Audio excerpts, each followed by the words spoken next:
She had just given birth in the backseat of a car, but instead of making it to the hospital, the man driving dumped the newborn in a gas station dumpster. When police arrived, they uncovered not just a dead infant, but years of abuse, exploitation, and a twisted secret no one saw coming. Welcome, lambs. Welcome to Love and Murder, Heartbreak to Homicide, your midweek mini edition. My name is Kai, and I want to remind you that April is Child Abuse Prevention Month. Now, this is the last day of April, and although these child abuse stories are heavier than most, the victims are younger, the details are harder to hear, we won't look away. Even though this is the last day of Child Abuse Prevention Month, it does not mean that it's the last day to speak up if you see child abuse. It is not. And I will continue doing certain stories that pertains to child abuse, even though it is hard, even though it's hard for you to hear, even though it's hard for me to do.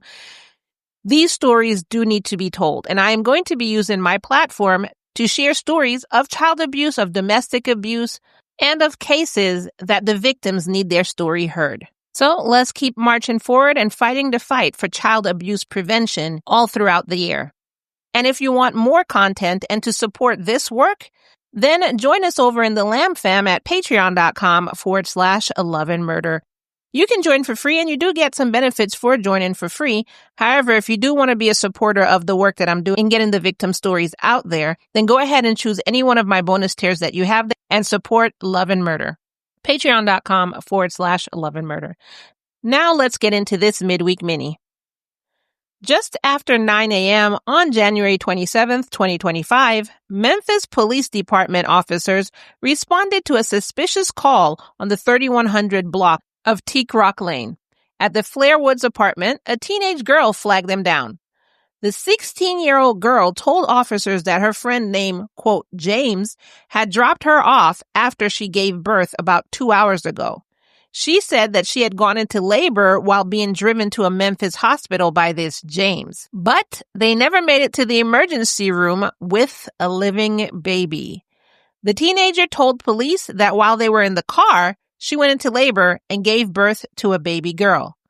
According to her statement, the man she was with, later identified as 45-year-old James Boothe, 45-year-old James Boothe, took the newborn from the seat.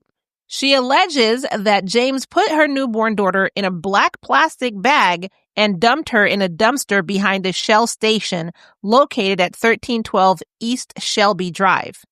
That's when she called the police. Okay, I'm not shaming, totally not shaming. I'm just trying to picture this in my head. Why didn't she run after the child or run after him or try to stop him? Maybe she was too weak after giving birth?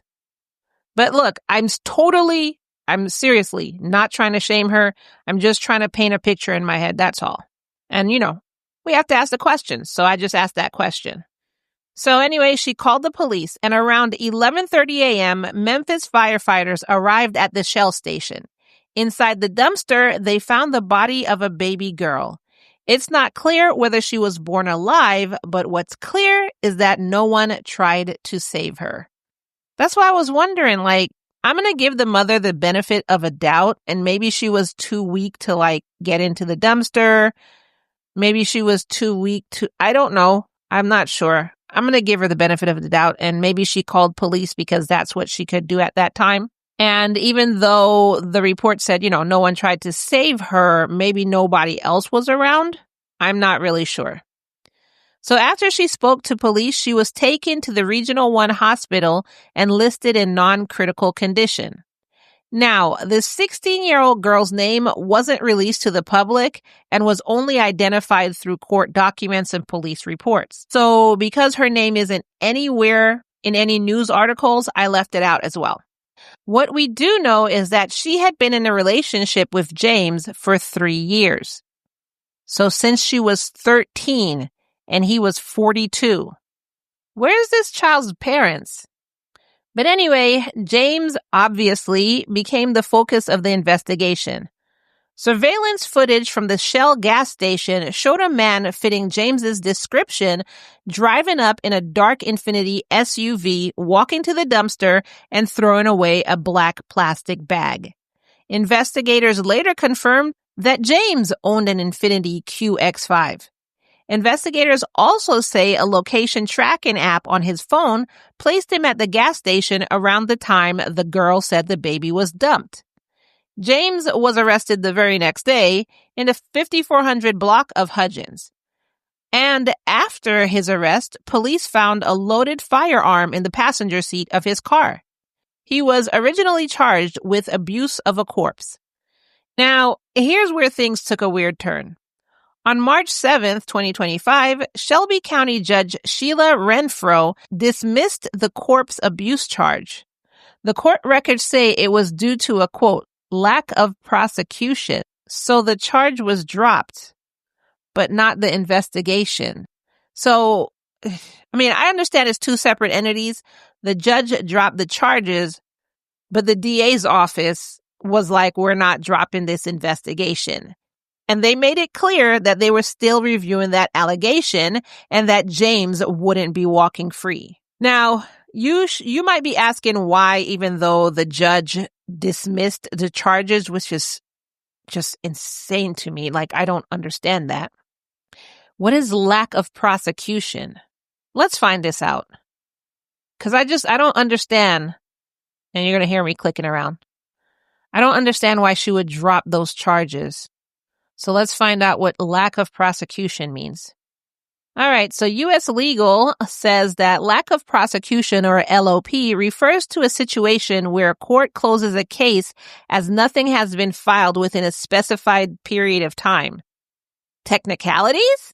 This can occur when the plaintiff does not take action to continue the proceedings within a reasonable amount of time. The reason for this could be due to various factors such as illness, financial difficulties, or lack of interest. A notice of lack of prosecution indicates that the court intends to throw out the plaintiff's case because the case has been inactive for a long time. So this guy allegedly, I have to say allegedly because the case is still ongoing, threw a newborn baby in the trash, and through a technicality, you drop the charges? I gotta be with the DA's office on this one. But anyway, the DA went against it and said they're not dropping the investigation because they'd already found a whole slew of new evidence and were getting ready to hit him with 5 more charges. So on March 12th, 2025, a grand jury indicted James on 5 felony sex charges tied to his relationship with a teenager. Look, I guess they couldn't make murder of a newborn baby stick, which, truthfully, like they said, they didn't know if the baby was alive or dead when it was dumped in the trash. So I can't say murder, and that's all alleged. But still, you dumped a newborn baby in the trash. Like, even if it was stillborn, you didn't even give it a burial, just trash to you, you son of a... So anyways, the DA's office found something else to charge him with because they were like, he's going to jail regardless. So they gave him 2 counts of trafficking for a commercial sex act, which is 8 to 30 years per count, promoting prostitution involving a minor between 12 and 18. Prostitution? You were pimping her out? That might get him 8 to 12 years. Continuous sexual abuse of a child would get between 15 to 60 years, and aggravated statutory rape would get 8 to 12 years. Now, I bet you he was so happy to hear that his charges were dropped. He was high-fiving, and then the DA said, nope. I'm glad that your happiness was short-lived. Trafficking for a commercial sex act involves the exploitation of a person for profit through sexual acts. Promoting prostitution between the ages of 12 to 18 criminalizes facilitating or encouraging a minor to engage in prostitution. That's what this sick bastard was doing. Continuous sexual abuse of a child refers to repeated sexual acts with a minor, and aggravated statutory rape involves sexual intercourse with a minor below a certain age, often with an added element like an age disparity. Collectively, these charges could result in a sentence effectively keeping James in prison for the rest of his life if served consecutively. That DA meant that they were getting him. The next day, March 13, James was back in court where he pled not guilty to all 5 charges.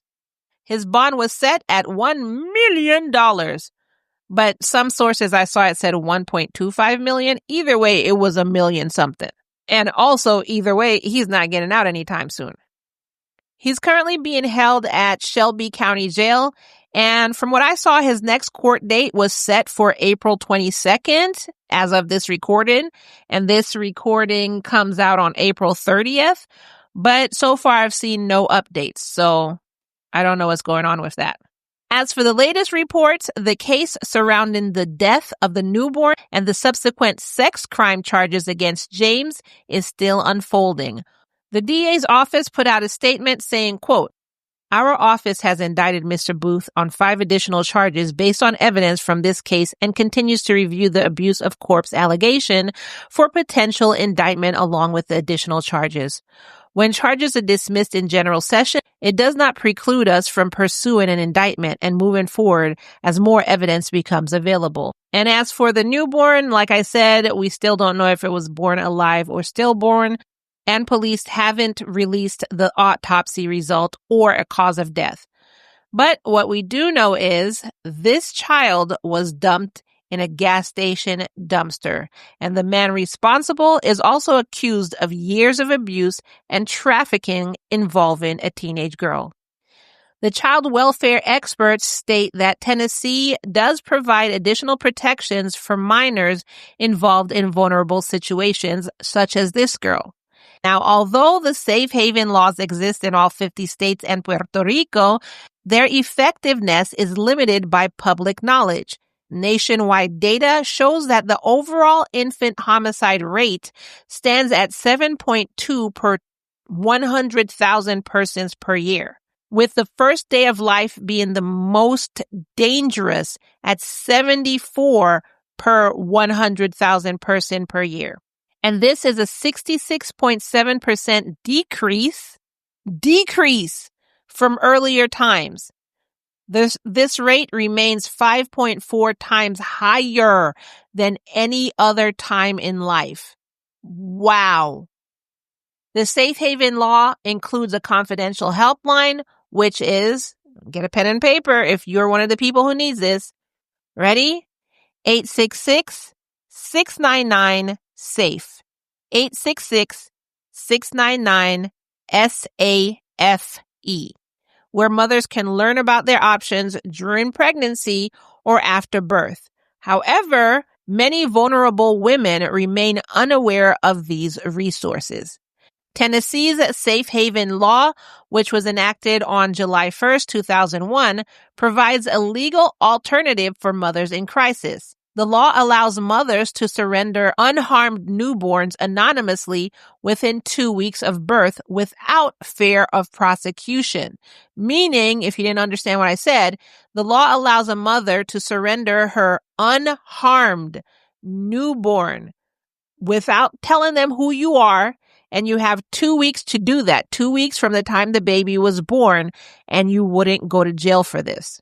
However, there appears to be some inconsistencies in implementation, as other sources indicate Tennessee has stricter guidelines requiring babies to be 72 hours old or younger. Now, 72 hours old is 3 days, so 3 days or younger. So some places in Tennessee it says 3 days or younger, and some places it says 2 weeks or younger. Now, under this safe haven legislation, newborns may be surrendered at specific locations: hospitals, birthing centers, community health clinics, outpatient walk-in clinics, EMS facilities, 24-hour fire stations, and 24-hour law enforcement facilities. Now, this case isn't over, and I'll keep watching it closely. If there are updates like new charges, court developments, or autopsy findings, I'll be back with more information. But for now, I just keep thinking about that 16-year-old girl, about what she survived, and about the baby who didn't, and about how many more like her might be out there with no one listening. And like I said, these stories aren't easy, but they are necessary to be heard. If this episode moved you, please take a moment to learn more about child abuse prevention or share this case so more people understand what's happening behind closed doors. And as I always say, if you suspect child abuse, call the Childhelp National Child Abuse Hotline at 1-800-4CHILD. That's 1-800-422-4453 or go to childhelp.org. All calls are toll-free and confidential, and the hotline is available 24/7 in more than 170 languages. And that is all that I have for you for this midweek mini. As I said, I will keep on looking at this case to see when it's updated next. And if you want bonus episodes or to just show support of the show, then join us over in the Lamb Fam at patreon.com/love and murder. Thank you for listening. Thank you for your support. And thank you so much for being a lamb. And I will see you in the next episode. Bye.